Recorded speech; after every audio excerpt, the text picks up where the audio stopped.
The stock of one of the top offensive line prospects in this year's class seems to be falling right before draft day, and that could leave the Jets in a position to take advantage. We'll break it down today on Locked On Jets. You are Locked On Jets, your daily New York Jets podcast.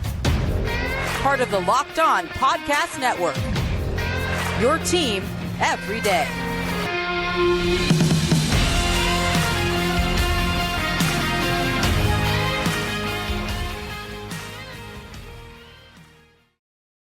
Welcome. This is the Locked On Jets podcast, part of the Locked On Podcast Network, your team every day. It's Monday, April 15th, 2024, and I'm your host, John B. from GangGreenNation.com. Thank you so much for making the show your first listen or first to watch every day. Subscribe to the show for free on YouTube or wherever you get your podcasts so you'll get new episodes as soon as they're posted. If you enjoy the show and are listening on a podcast source, please give it a 5-star review. And if you're watching on YouTube and enjoy the show, give this episode a big thumbs up. It helps us out, helps other Jets fans find the podcast.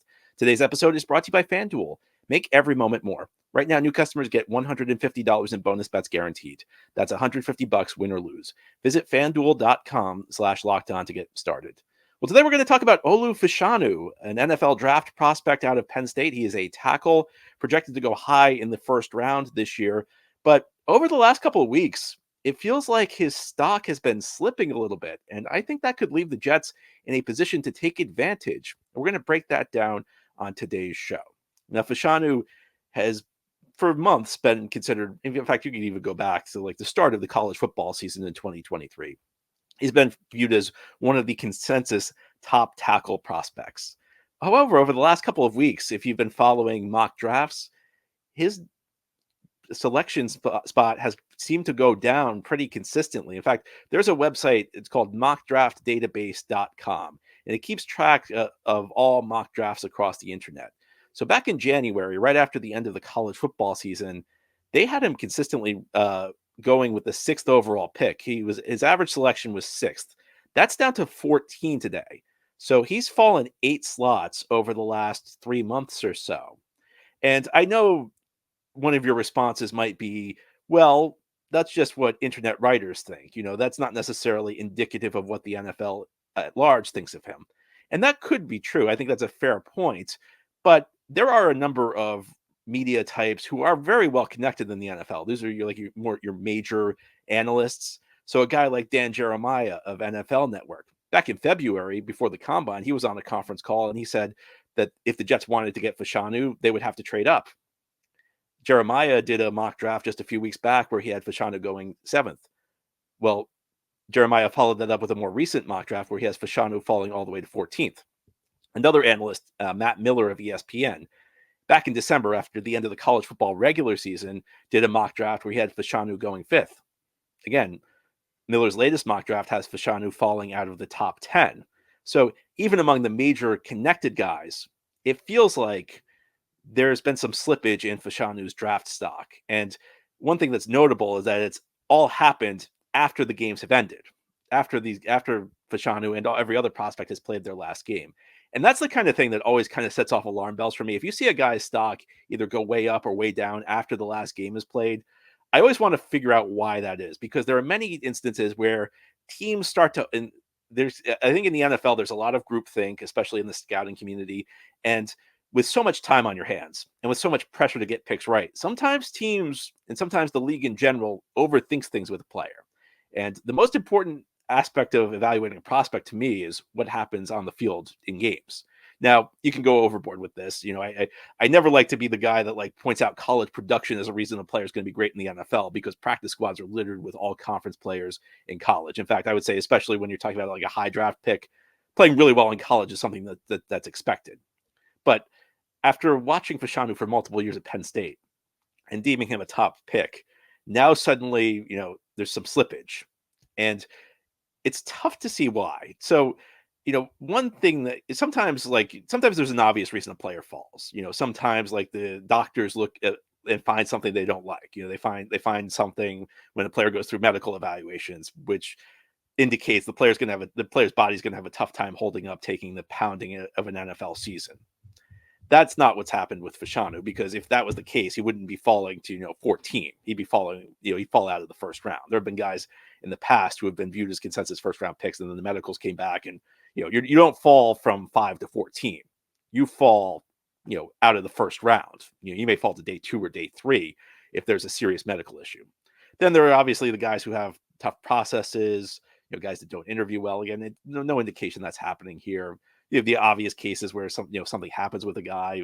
Again, nothing, none of this has happened. In fact, so I'm trying to look through the data, and the only thing that really comes to mind with Fashanu happened at the combine. That's where players get measured, and Fashanu's hands were small. They were abnormally small. In fact, there's a website, mockdraftable.com, that actually has the combine listings of every player since 1999. So that's 25 years worth of data from the combine.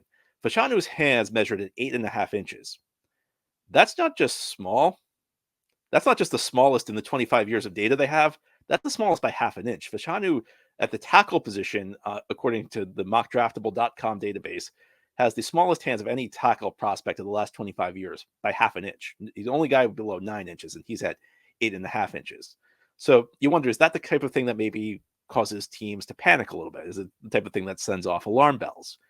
And it's very possible because, again, NFL teams overthink things. There's a lot of groupthink in the league. And, I guess I could see an argument to why hand size could be significant at the tackle position because, there's an old saying, there's holding on every play in the NFL. You just have to hold correctly.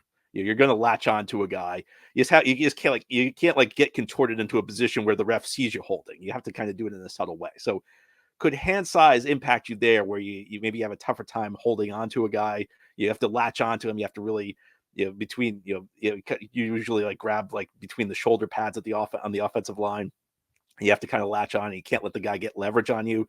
Could your hand size, prevent you from doing that effectively? I mean, in theory, maybe, but I'm going through the mock draftable database and I'm going through, the guys who had the 25 smallest hand sizes. And I mean, there's some names of some guys who ended up being pretty good. Marcus Cannon, who was a second team All Pro his best season. Brian Balaga, very solid career. Teron Armstead, a guy who had trouble staying on the field through his career, but guy who's been excellent when he's been on the field. Taylor Lewin, Christian Darrisaw. I mean, you could even talk about Darnell Wright last year, a pick last year, and it's too early to say how good Wright's going to be, but I don't think he was a disaster last year. And, even if I go past the top 25, David Bakhtiari, a phenomenal tackle. Now, guy we don't want anymore, a guy who can't stay on the field anymore, but in his day was, maybe the best left tackle in the NFL. He wasn't in the bottom 25 for hand size, but he was only in the 13th percentile. So, if it was that significant, I don't think you'd have this many success stories. And again, I know this isn't scientific data, but just cursory search through this suggests that there are plenty of guys with smaller hands who have succeeded at the tackle position in the NFL. Granted, not as small as Fashanu. Maybe you could make an argument that there's a threshold where if your hands are so small, maybe you'll have a tough time having success. But there's nothing to really back that up. Maybe that's true, but we have no data suggesting that. And I can't really find anything else that would suggest why Fashanu would fall. I mean, maybe it's something like Fuaga, the guy who's kind of been neck and neck with him for the second tackle spot behind Joe Alton this year's class. Fuaga had a very good combine and answered some questions that teams may have had because it wasn't entirely clear whether Fuaga had the skills, had the attributes to play tackle. And I think he put a lot of those to rest at the combine. But it's very odd to me that Fashanu has fallen to the extent he has. And again, I'm always skeptical. Sometimes there's a good reason a guy falls after the last game. Again, the medicals come back. Sometimes there is and I'm not like somebody who says the combine's meaningless. Sometimes you find something at the combine that makes you go back on the film and you see that maybe a player's not as good as you thought it is. That's where I think the combine can be a good check in that area because believe it or not, none of us are infallible. You can always say, oh, the film answers all the questions. Well, sometimes we make mistakes. Sometimes we miss something that's on the film, and there are points where a bad combine drill can send you back to the film and make you realize something you were missing. But I don't think that really happened with Fashanu. So very odd situation to me, and a situation which I kind of feel like is one where the NFL might be overthinking things, and this could push this player who wasn't expected to be there at 10 down to the Jets. Now, head here on the Locked On Jets podcast, we'll talk about what that could mean. What does Fashanu do well? What does he not do well? I'll give you my scouting report as we continue here on this Monday edition of the Locked On Jets podcast. Today's episode of Locked On Jets is brought to you by eBay Motors. Passion, drive, and patience. The formula for winning championships is also what keeps your ride or die alive. eBay Motors has everything you need to maintain your vehicle and level it up to peak performance.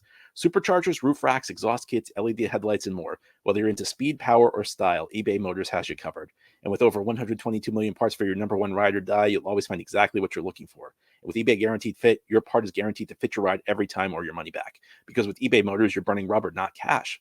With all the parts you need at the prices you want, it's easy to make your car the MVP and bring home huge wins. Keep your ride or die alive at ebaymotors.com. Eligible items only, exclusions apply. eBay Guaranteed Fit, only available to U.S. customers. Thank you so much for making Locked On Jets your first listen or first watch every day. A big shout out to you every day, as this is a daily podcast covering the New York Jets. We have new episodes each day through the week, Monday through Friday. And of course, it's draft season. Locked On's NFL mock draft is live on April 17th at 7 p.m. Eastern, streaming on the Locked On Sports 24/7 streaming channel on YouTube or the free Amazon Fire TV channels app. Find the ultimate 6-episode series on April 17th at 7 p.m. Eastern to hear who the local Locked On experts like me are picking for each NFL franchise, with live reactions from local college football experts and even the fantasy football angle. The Locked On NFL mock draft, April 17th at 7 p.m. Eastern, streaming live on Locked On Sports Today, 24/7 streaming channel on YouTube, or the free Amazon Fire TV channels app. And today on Locked On Jets, we're talking about the player the Jets may draft, Olu Fashanu out of Penn State. Stock seems to be falling. And again, like, this is documented. There's a website, mockdraftdatabase.com, that notes that Fashanu has fallen from consensus 6th pick all the way down to 14, which, Jets own the 10th pick. So when he was projected to go 6th, there wasn't a good chance he was going to be available. At 14, well, Jets are picking 10th, so there could be a chance to pick him. So what would the Jets be getting in Olu Fashanu? And when I see him, I think a prototypical left tackle. When you play the left tackle position, you are manning a critical spot because you're going up against some of the most explosive athletes in the league and some of the most destructive athletes in the league. You're going up one-on-one against edge rushers. You have to be able to hold your own on an island because you don't get help for the most part at the tackle position. If you play guard, you got a center on one side, you've got a tackle on the other. You play center, you have a guard on either side of you. So even if you get beat, there's a guy who can help you. At the tackle position, that doesn't happen so much. Yeah, sometimes like you'll get a little help at the start of a play. A running back or tight end will chip a guy into you. Sometimes the guy's so destructive that you just leave a tight end in to help you out. But typically, you're playing one-on-one. And you also need to be a great athlete because the great edge rushers line up wide. If you're an interior lineman, you'll have a guy lined up right across from you because there's just not enough space for defensive tackles to get out wide on you. However, defensive ends, pass rushing outside linebackers, they can get really far outside you. That means you have to cover a lot of ground because you don't want, if they get a good angle on you, you can't get out to beat them one-on-one, you got trouble. Fashanu's movement skills are off the charts. He just has the ability to get out. He can hold up one-on-one. And, we talked about his hand size a little bit earlier. Another thing NFL teams obsess over, and maybe to their own detriment to an extent, and I know I've talked about arm length in the past, but I think teams go a little bit crazy with the arm length. I do think it's important. Now, having longer arms is significant from the standpoint that, again, you're one-on-one against explosive athletes, which means you have to be able to get the first punch in to kind of throw the guy off his center of gravity. And you have to do it without leaning.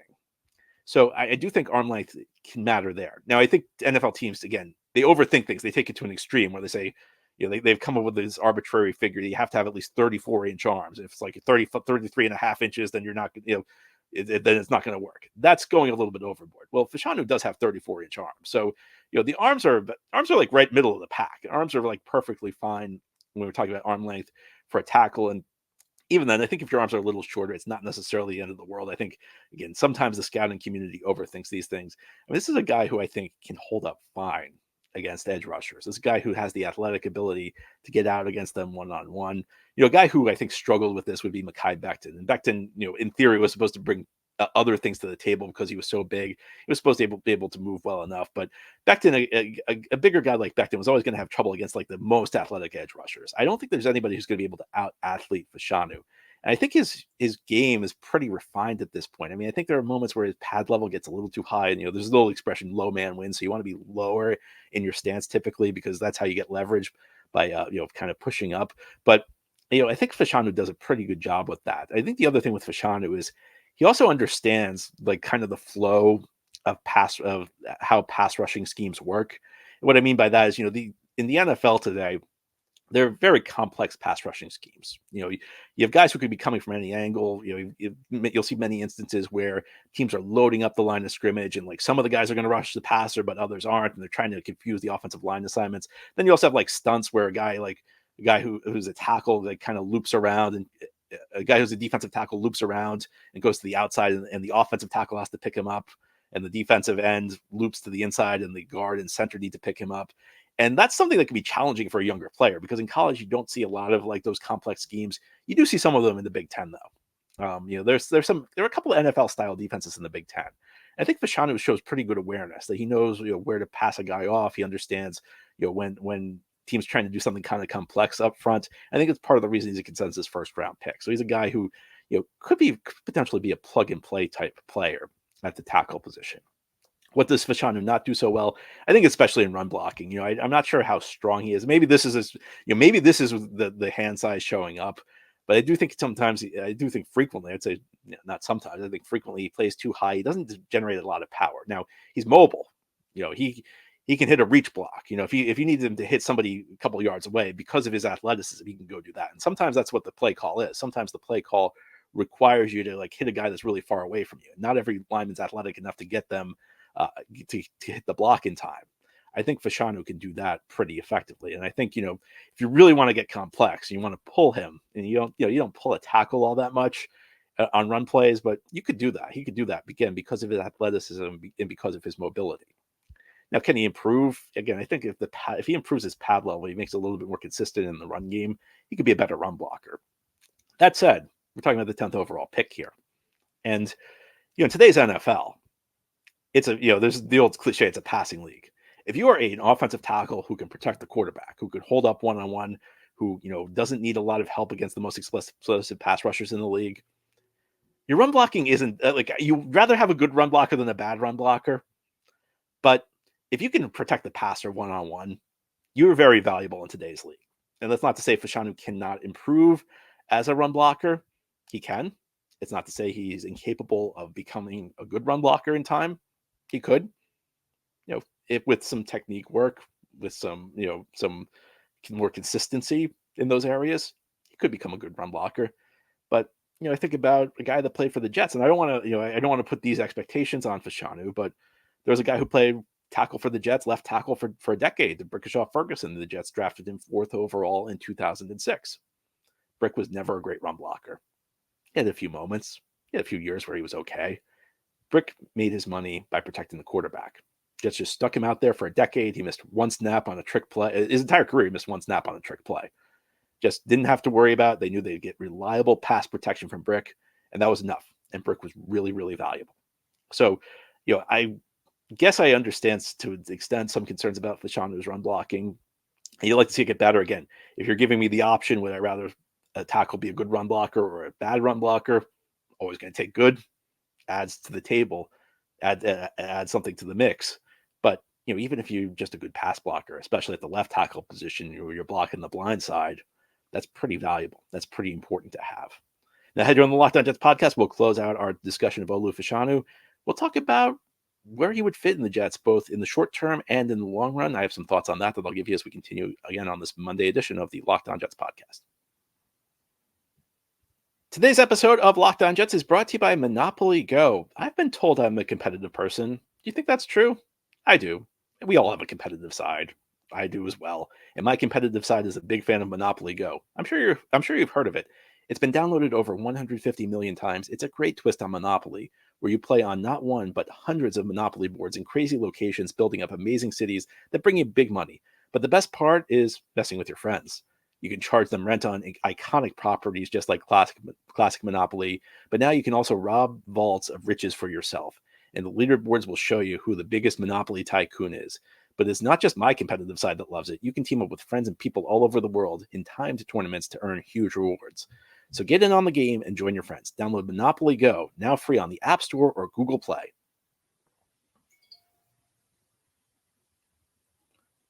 Today's episode of Locked On Jets is brought to you by FanDuel. The playoffs are upon us in the NBA and NHL, and baseball's in full swing. Well, FanDuel is your place to bet on every game because right now new customers get $150 in bonus bets guaranteed. That's $150 win or lose. Bet on everything from slap shots to home runs to slam dunks, all on an app that's safe, secure, and super easy to use. I know Knicks and Rangers fans very excited about the upcoming playoffs. Knicks clinched the 2 seed in the Eastern Conference. Who saw that coming?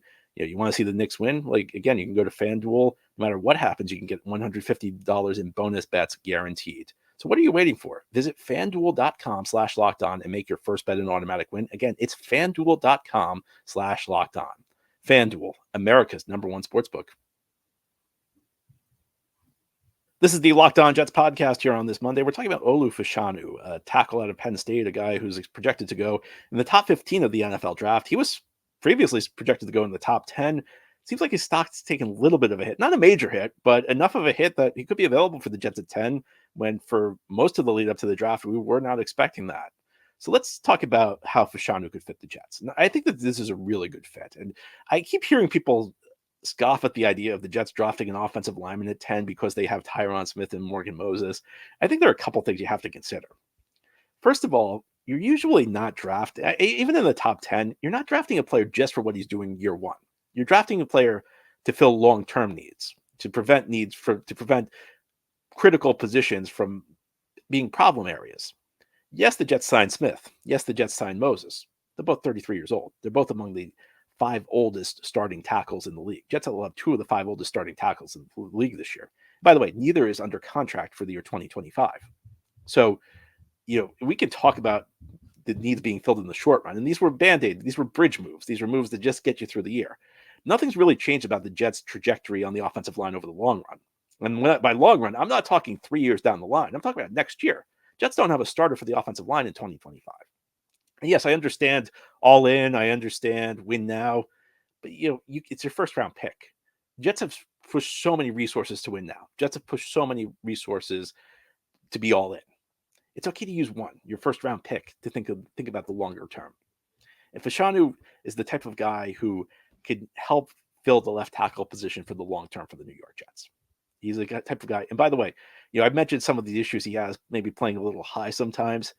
He'll have the opportunity to kind of not only begin the year learning on a low pressure situation on the practice field, he'll also have the chance to learn from Tyron Smith, one of the greatest tackles of this generation. So, it's a perfect scenario to draft somebody and bring him in. But even if we talk about, the here and now, again, 2 of the 5 oldest tackles in the league, Morgan Moses is durable, but Moses, for the first time in recent memory last year, did have some injury issues. That doesn't mean Moses is a huge injury concern, but as players age, they tend to get hurt more frequently. It becomes tougher to recover game to game. Fashanu provides you with some insurance in that area. And Tyron Smith, Tyron Smith's missed at least 3 games every year since 2016. I think the boom scenario for Tyron Smith is missing something like 3 to 4 games. That's kind of like the best hope. And he's a year older. He's playing on the MetLife turf. You want to have insurance there. Odds are, whoever the Jets draft, if it's a tackle at 10, is going to play significant snaps this year. You're not just drafting somebody who's a backup. By the way, offensive line depth is really important to have, and Jets don't really have a whole lot of it right now. But even if you're drafting a guy, I wouldn't think of him specifically as a backup. In fact, I take it a step further. I think there's every reason to think Fashanu could compete with Morgan Moses for a starting right tackle job. Tyron Smith's a guy who's one of the top tackles of his generation. You're not going to displace Tyron Smith left tackle when he's healthy. But you very easily have a situation where you work Fashanu in on the right side of the line. You have him play right tackle, and that's where he begins, because Aaron Rodgers is 40. Aaron Rodgers is not going to be super mobile. Aaron Rodgers is going to be confined to the pocket this year. Having Smith on one side, having Fashanu on the other side, protecting him at the tackle position, that's the type of thing that's going to help the Jets offense work. And if Fashanu's not ready, well, again, you're in a situation where he can sit on the bench early in the season. And this is not a guy who needs a ton of seasoning. It's the type of guy who, and I talk about this every year. There are some players who maybe aren't quite ready to play day one, but a couple of games of the season after they work on the practice field for a couple of weeks, they're ready to go in. And he'll have the perfect, as much as I scoff at the idea, sometimes the idea of the veteran mentor is overrated, but I think it actually could make a difference here. When you have a guy like Tyron Smith, who's just so great in everything he does. And you're not talking about like completely restructuring what a player does. Like the part of the reason like the whole Aaron Rodgers is going to turn Zach Wilson into a good quarterback thing never made a whole lot of sense. Zach Wilson is so far to go. If Zach Wilson like needed a couple tweaks, Rodgers may have been able to teach him some things. Rodgers may have been able to show him how to do things. Zach Wilson just had too far to go. Aaron Rodgers was never going to turn Zach Wilson into a good quarterback in the time frame the Jets and a lot of the local media were laying out. Fashanu doesn't need a whole lot. There just might be like one suggestion here, one suggestion there. And it's also, I think one thing that is helpful is, again, I don't think this is the type of thing that makes or breaks a player, but learning how a great does things, learning how a great approaches working out, learning how a great approaches practice, film study. It's the type of thing that can help benefit you in the long run. So in many ways, I think like the Jets would be a perfect landing spot for Olu Fashanu. And it's starting to feel more and more like it's likely he's going to be there at 10. Premium position, a position where the Jets do have a long-term need, but the Jets also need somebody who's going to be able to step in the short run. I mean, to me, this seems like a very good match. And I am a fan of Fashanu. I did not think we'd be here on April 15th discussing him as a realistic possibility for the Jets in the NFL draft, but it kind of feels like that's the way things are shaking out right now. And it could be a situation where the Jets benefit from it. Anyway, that's all for today's episode. This has been the Locked On Jets podcast, part of the Locked On Podcast Network. Your team every day is our motto. As always, if you enjoy the show, hit the subscribe button where you're watching or listening so you'll never miss an episode. If you enjoy the show and are listening on a podcast source, please give it a 5-star review. And if you're watching on YouTube and enjoy the show, give this episode a big thumbs up. It helps us out, helps other Jets fans find the podcast. Enjoy your Monday, everybody. We'll be back tomorrow to talk more Jets.